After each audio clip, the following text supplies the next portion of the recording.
E eu vim agora para a área externa aqui do Canal do Boi para bater um papo, para conversar a respeito de produção de soja e de milho. Para falar a respeito deste assunto, eu converso agora com o presidente da AproSoja de Mato Grosso do Sul, André Dobacho, nosso convidado. André, é um prazer falar contigo mais uma vez. Boa tarde, seja bem-vindo. Boa tarde, Fabiano. Boa tarde a todos aí. É um prazer é meu, uma grande oportunidade para a gente falar um pouco do agronegócio sul-mato-grossense. E para a gente é um prazer enorme estar aqui com vocês mais uma vez.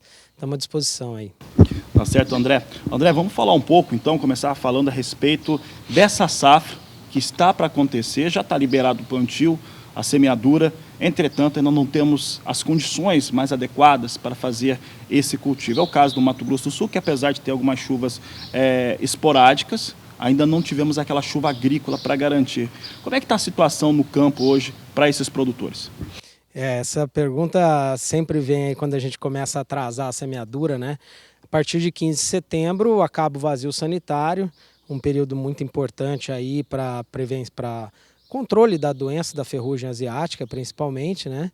E aí todo produtor quer colocar a semente no chão, não só preocupado com a soja, mas também com o milho segunda safra, que a gente sabe que se for colocado aí no mês de janeiro, né? Ainda em período de verão, ele foge muito do risco e acaba resultando em grandes produtividades, como foi a que a gente experimentou agora na nossa última safra de milho, né, segunda safra de milho, que trouxe para a gente 12 milhões de toneladas de grãos, aí um recorde muito expressivo para a gente aqui no Mato Grosso do Sul. O produtor está extremamente ansioso, mas eu sempre gosto de lembrá-lo que o mês de outubro é o mês ideal de semeadura da soja. Então, nós estamos num período ótimo, não tem porquê a gente se apressar, fazer um trabalho mal feito. A semeadura é um processo chave para garantir produtividade. Uma semeadura mal feita é quase que uma certeza de uma safra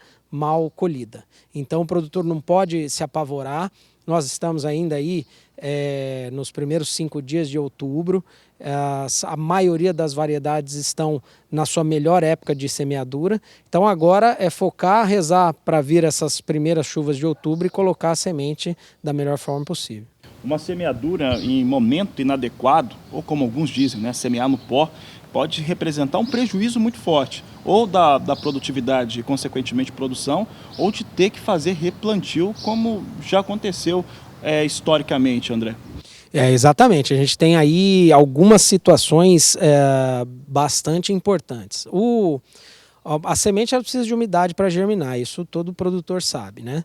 O que a gente recomenda, e o produtor sabe muito bem disso, né? Que ele gosta, o que é uma boa semeadura para o produtor? É quando a umidade encontra, que eles dizem, né? A gente fala a umidade encontra, que é a umidade de baixo, chega junto com a chuva que está caindo de cima e você fica com um perfil de umidade no solo. Isso dá segurança, porque na medida que a semente está ali dentro da terra, pode passar aí 5 dias sem chuva, que a umidade é suficiente para ela germinar, sair e começar a fazer a fotossíntese, aí, que é o processo de aquisição de energia da planta. Isso ainda não aconteceu. A gente veio de uma seca muito grande, né? Julho, agosto, setembro sem chuva e no mês de outubro não choveu ainda. Então a umidade, por mais que tenha tido alguma chuva em setembro, no final do mês e tal, isso ainda não é o suficiente para que a semente tenha um conforto de umidade para que ela consiga germinar.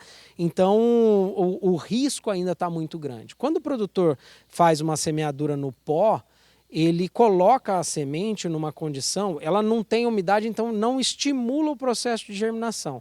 Porém, você deixa a semente numa situação de estresse, ao passo que você coloca essa semente a 40 e poucos graus de temperatura, né, numa terra extremamente quente, sem umidade, e ela vai caindo, diminuindo o vigor que ela tem para germinar. Se a chuva demora, ela perde todo o seu vigor e não consegue germinar no solo.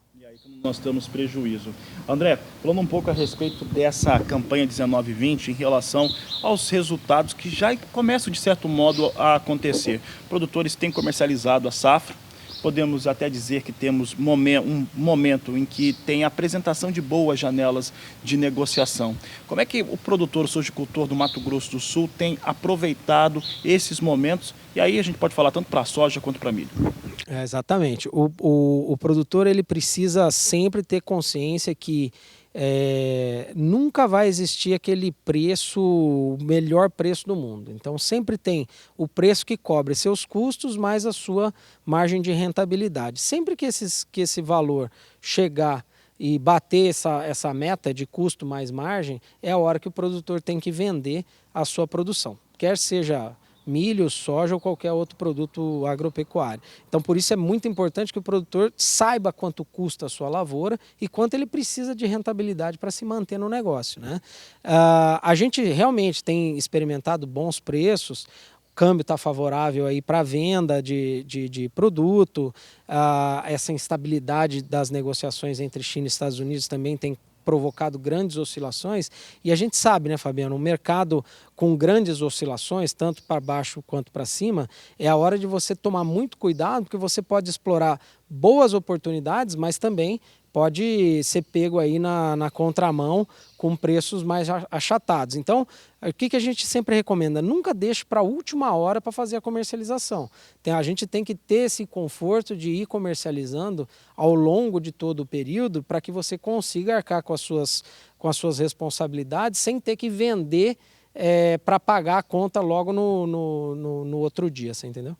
E um dos fatores que você apontou e que são muito relevantes para a produção rural, para o sojicultor, é esse custo de produção. No Mato Grosso do Sul, nós temos aí alguns dados que apontam para R$ 3.600 o hectare, mas pode ser superior a isso. Como é que o produtor está controlando esse custo e, principalmente, né, tendo os parâmetros corretos para rentabilizar em cima desse investimento por hectare? Exatamente. É isso, como tudo na vida, né, Fabiano? A gente precisa tomar, nós como produtores, nós somos muito ávidos por inovação, por tecnologia, e a gente precisa tomar muito cuidado com isso para não fazer aquisições desnecessárias, investimentos desnecessários, mas ao mesmo tempo estar sempre na vanguarda do conhecimento para aplicar esse conhecimento de forma racional e de forma que não prejudique os custos de produção. Então, hoje em dia, o produtor da atualidade, ele lida com componentes de custo que antigamente não sabia o que era. Então hoje, por exemplo, o produtor precisa pagar uma assinatura de GPS, de piloto, né? Isso é anual. Antigamente você nem sabia, não existia piloto automático. Agora, o advento da agricultura de precisão trouxe a campo uma melhor condição de produção. Então você consegue produzir de uma maneira mais arranjada espacialmente. Você consegue tratar individualmente o que antes você tratava no coletivo. Isso faz com que a sua atenção na planta, em uma planta, seja muito maior e você consegue explorar melhor a produtividade dela. Por isso a gente salta aí os patamares de produtividade. E quando a gente pensa nisso, obviamente que o custo vem embutido. Então o que a gente precisa sempre ter na balança? Quanto que eu vou colocar naquela tecnologia e, na contrapartida, quanto que essa tecnologia vai me devolver. Se isso for acima do que você está investindo, mais a margem que você esperou para a atividade toda, investe nela que com certeza você vai estar fazendo um bom negócio. Agora, o que a gente não pode é copiar a tecnologia do vizinho sem entender o que levou ele a adotar aquela tecnologia, porque com certeza isso vai estar acima do teu custo, você nem se programou para fazer aquela aquisição e isso daí vai impactar negativamente no seu faturamento lá na frente. André, para encerrar a nossa entrevista aqui, nosso bate-papo, quero saber a opinião do produtor rural, sua visão pessoal a respeito dessa nova safra, da sua visão sobre produtividade, sobre resultados que você, seus colegas, podem ter no campo nessa campanha nova, dessa produção. Olha, como produtor, a minha expectativa é a melhor possível. Eu sempre sou um grande entusiasta do agronegócio e, pessoalmente, quero produzir mais do que a nossa média estimada aí. Então, a ProSoja, juntamente com a equipe técnica lá da FamaSul, a gente estima aí colher 52 sacos de média, que vai chegar perto das 10 milhões de toneladas. Estimamos colher mais de 10 milhões de toneladas aí. E eu, como produtor, eu quero colher muito mais do que esses 52 sacos. A gente sempre tem que pensar que a nossa média vai ser maior do que as dos demais aí, até para motivar a nossa equipe, motivar todo mundo que está com a gente. A gente tem aí uma boa perspectiva, temos uma boa demanda de proteína, então isso vai manter os preços aí em bons patamares de negociação.